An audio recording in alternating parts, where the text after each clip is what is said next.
Okay, imagine for a second that you just bought a multi-million-dollar state-of-the-art AI sports car. I mean, it is blazing fast, perfectly engineered, and totally ready to revolutionize your daily commute. But when you drive it off the dealership lot, you instantly hit bumper-to-bumper, entirely manual, human decision traffic. So you're just sitting there in your incredibly fast machine, moving at exactly the same speed as the bicycles right next to you. Believe it or not, that is exactly what is happening in enterprise AI today. Welcome to this explainer, where we're going to unpack a brilliant analysis by Memdu on why AI automation fails. Because as you'll see, it's actually not the technology at all, it's the traffic jam we've built around it. Let's dive in. Chapter 1. The Zero Return Reality. Right now, global AI spending is projected to exceed a staggering $2.5 trillion by 2026. Every company has an AI strategy. Your competitors have one. The startups trying to disrupt your market absolutely have one. But despite this monumental flood of capital, the actual financial returns paint a pretty grim picture. Take a look at MIT's Project NANDA. They reviewed hundreds of enterprise deployments and found that 95% of generative AI pilots deliver zero measurable profit and loss impact. Now, what's really interesting here is that this isn't just a rounding error. Zero impact. And they aren't alone in this finding. RAND puts the failure rate above 80%. When you're spending $2.5 trillion globally and getting literally zero measurable return on 95% of your pilots, we've got a massive systemic problem on our hands. And we know this isn't just an isolated hiccup. Gartner found that 65% of CEOs cannot get their CFO aligned on how to actually measure AI ROI. This proves it's the defining operational risk of our current cycle. The reality is, capital is being deployed so much faster than our organizational structures are ready to receive it. The tools are absolutely there, the budgets are there, but the bridge to actual financial results, it's completely missing. Naturally, when executives see these grim failure rates, they immediately reach for the usual suspects. You'll hear the standard boardroom misdiagnoses pop up right away. Misaligned priorities, weak sponsorship, no single owner, poor data foundations. Now, I want to be super clear. These are real issues, for sure, but they only tell half the story. The uncomfortable truth is that there are companies out there running automation projects that hit every single governance checkbox. They have total executive sponsorship. They run on flawlessly clean data. And guess what? They still fail to move the needle. So we really have to eliminate the obvious suspects here. The root cause is something else entirely. Chapter 2. Task versus decision automation. If it isn't a leadership or a data problem, we have to look elsewhere. McKinsey's 2025 research points us directly to the true culprit. They've found that organizations seeing significant AI returns were twice as likely to have redesigned their workflows before they ever selected an AI model. And this right here reveals the core thesis of our explainer today. The AI model itself was never the bottleneck. The decision architecture built around the model is the actual constraint.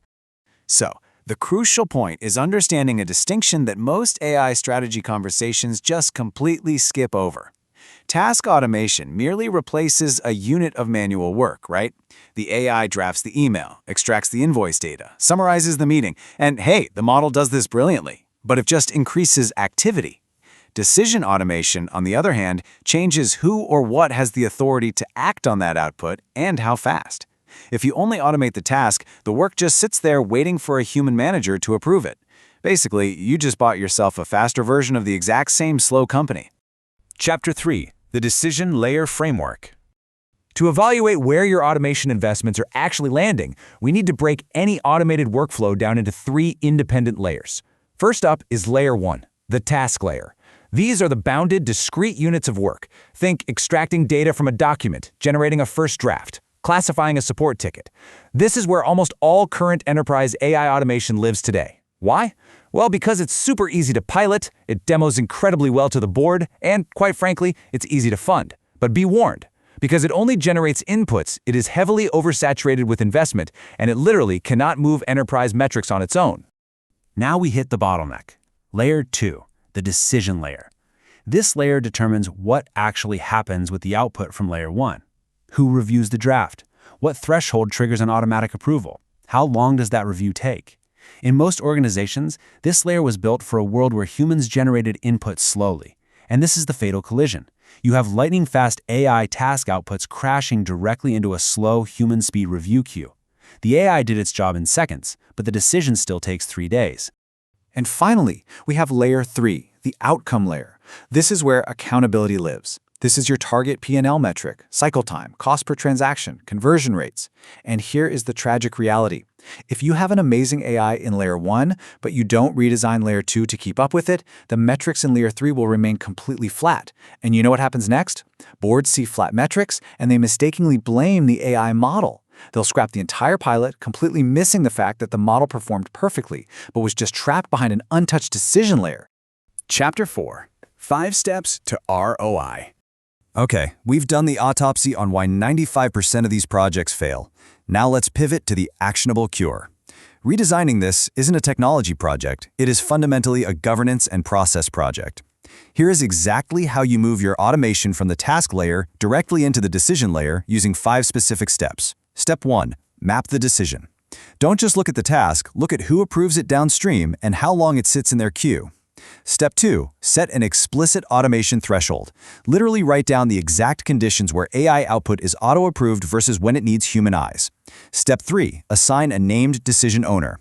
This absolutely must be a single executive, not a committee, who owns this threshold policy and is strictly accountable for it. Step 4. Instrument the decision layer. Start measuring the time from the AI's output to the final decision. And Step 5. Expand the threshold incrementally. As trust in the system builds, you widen the net. This is exactly how you turn a novelty pilot into a true money-saving automation system. To really cement this, let's look at this framework in action. A mid-sized insurance carrier was trying to automate their claims intake process. They did what everyone does. They rolled out an AI model to handle the heavy lifting. And this brilliantly illustrates the exact trap we've been talking about. The task layer performed exactly as promised. The AI extracted claim details and drafted an assessment, dropping the intake time from 2 days all the way down to under 1 minute. Incredible, right? But 6 months in, the overall resolution time was completely unchanged. Why? Because every single claim still routed to the same old manual human review queue. The task got incredibly fast, but the throughput completely stalled out. So they applied the framework. They didn't go out and buy a better AI model. They fixed the bottleneck by creating a threshold policy. They assigned clear rules. If a claim was under a specific dollar value and had no flags, boom, auto-approved immediately. If it had minor flags, routed to a single reviewer with a strict same-day turnaround. Only the genuinely complex or high-value claims escalated to full manual review. They completely redesigned the decision architecture to receive the AI's speed. The results speak for themselves. By implementing that threshold policy, they saw a massive drop of more than 50% in total claim resolution time. The AI didn't get any faster. The ROI finally showed up simply because the decision layer was redesigned. A slow decision layer behind an AI-fast task layer is where nearly all ROI gets lost. This carrier found it by fixing the traffic jam. Chapter 5. The Boardroom Question. Listen, every board deck right now has a slide about AI ROI, but almost none of them are asking the real question. I want to leave you with this powerful diagnostic mic drop question that you absolutely must take to your next board meeting if you want to stop wasting capital. Ask this: did we redesign the decision layer, or did we only accelerate the task layer and leave the decision layer untouched? If your executive team cannot confidently answer this question with a clear metric, you are almost certainly stuck at the task layer, and now you know exactly why your ROI numbers are disappointing. Remember, the fix isn't a bigger AI model or another vendor. It's redesigning who or what has the authority to decide. Take this back to your teams, clear the traffic jam, and start realizing the true potential of your AI investments. Thanks for joining me on this explainer, and keep asking the right questions.